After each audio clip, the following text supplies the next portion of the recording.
markets. Well, with me now to discuss this is Paul Johnson, Director of the Institute for Fiscal Studies, and Andy Silvester from the Institute of Directors. Well, Paul, let me start with you. I mean, have we genuinely had austerity, given that public spending as a share of GDP is exactly where it was 9 years ago when Gordon Brown was Prime Minister?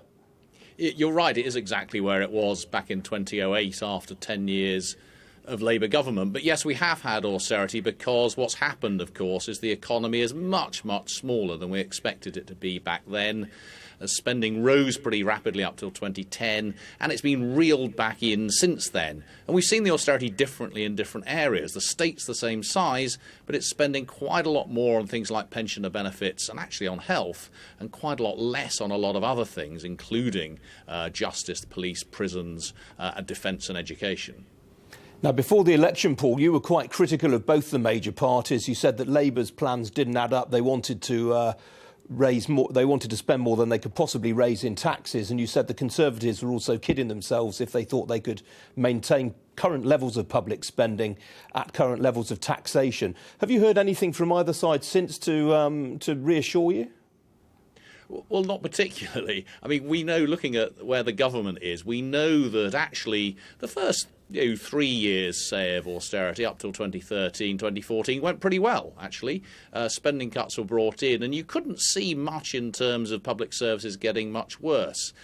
And that changed. Things are beginning to get worse. You can see that in waiting lists in hospitals. You can see that in the problems we've had in social care. You can see that in what's been happening in prisons. So we are getting to that point where it's going to be quite hard to keep cutting. And I think the question for the government, and I think the reason perhaps you've got these survey results today, is what are they going to do in response to that? Are they going to double down and say, yes, we can cope with those reduced service performances, or are they going to say we're going to spend a bit more, or make some big strategic decisions and say the state is going to withdraw from some of this stuff? Now, we've had a bit of confusion today in terms of whether the government is going to raise its public spending cap or not. I mean, public sector pay currently costs around £179 billion a year. I mean, can the government actually afford to raise public spending or public sector pay very much?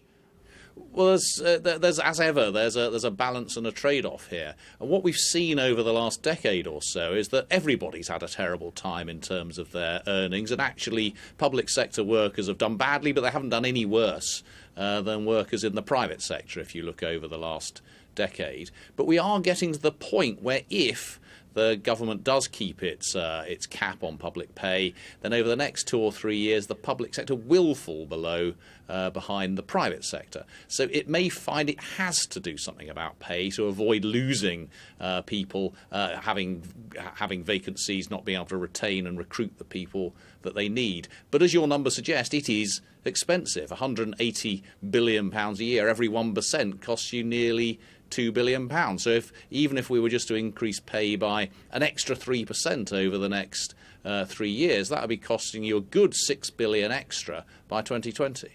Right, well, let me bring you in at this point, Andy. I mean, do you accept that there is a case now for relaxing the public sector pay cap? Well, look, our members changed their tune slightly on the deficit in the immediate aftermath of the European Union referendum. They did feel that actually there was a need to boost confidence in the economy. But I think they haven't gone totally hawk to dove when it comes to public spending. They still recognise that while investment in infrastructure and skills is crucial, you are going to have to do something still about day-to-day spending. You can't go on living beyond your means forever. But it's interesting, though, isn't it? Oliver Letwin, who, of course, was one of the gurus of George Osborne's austerity programme when he first entered the Treasury, he actually said today there was a case for higher spending and taxation. Well, I think there was no doubt that was cut through from the Labour Party's promise of, fast trains and skills for everybody, and the numbers that they were coming up with, frankly, looked fanciful to us and certainly to Paul as well. But there was clearly some resonance with that argument in the business community. They do feel that Britain does need to invest a little more in infrastructure and skills in particular. The question is, of course, we've got a parliament where getting anything through is going to be very challenging indeed. But I mean, some would say, hang on, public sector workers, not only are they already still paid more than the average private sector worker, they also have far more generous pensions. Well, look, the pensions time bomb in the public and private sector is something that we are going to have to deal with as we move forward. But I think there's also another point about public sector pay, which is that in certain areas of the country, it can provide a sort of disincentive to going to work in the private sector because public sector pay is higher than average in those areas. And that obviously squeezes talent away from those private sector businesses, which create growth towards the public sector. How are your members feeling about the world right now, and particularly about the political backdrop? We've got this vote going on in the Commons any second now. Every vote's a knife-edge one for the government now. That's not a great environment for business people, is it? It's not, and frankly there are other things going on, be it inflation or still global headwinds that are pretty brisk, that are concerning members. Confidence fell through the floor in the immediate aftermath of the general election result and of a hung parliament. I think now we've got a signature on a dotted line, so to speak, for the next 2 years. Might go some way to dissuading those who were thinking about not investing, that actually they can invest, they can feel confident in the economy. But again, it's only 2 years, that agreement, and clearly we'll need to see progress from the Conservative Party on getting things like Heathrow through Parliament. Right, so, I mean, Paul Johnson, in terms of the way one looks at the economy now, prospects for GDP growth over the next 24 months whilst we're in this period of negotiating Brexit, do you think that really justifies Philip Hammond's decision to push deficit reduction and returning to the public accounts to surplus into the next Parliament? Well, he'd already made that decision. We knew nearly a year ago now, actually, that the deficit reduction wasn't going to happen until the mid-2020s. There is clearly, whatever actually does happen, a great deal of uncertainty around the economy, given we don't know quite where we're going to go with Brexit. And I think it probably would be a mistake to try and push public spending down even faster or taxes up even faster just to get to balance by 2020. So yes, I think it is sensible to look into the mid-2020s or even beyond to get to budget balance. Of course, when you do that, you are taking a balance of risks. You're essentially saying, look, the dangers in the short run are urgent. We need to do something about that. And we need to make a judgment about how much to do about it. But we accept that we'll have more debt to pay down later on. Last word to you, Andy.